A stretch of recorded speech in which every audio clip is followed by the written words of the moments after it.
হাসিনা ভারতীয় মাগি, অফকোর্স হাসিনা ভারতীয় কুত্তার বাচ্চা, অফকোর্স হাসিনা ভারতীয় বেশ্যা।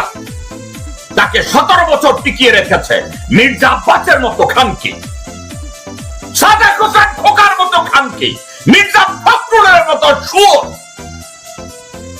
আমানুল্লাহ আমানের মতো খানকি, ভারতের নব্য কুত্তার বাচ্চা সালাউদ্দিন, এরা সবাই জড়িত। এদের বিচার কে করবে? এদেরকে নিয়ে কেন কথা বলা হয় না?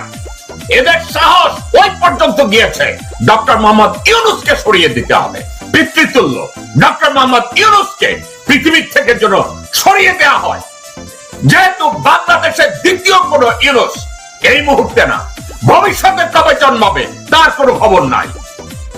এটা নিয়ে general Waker, ISPR, DGFI, NSI, CID, DB কোন মন্তব্য করেছে?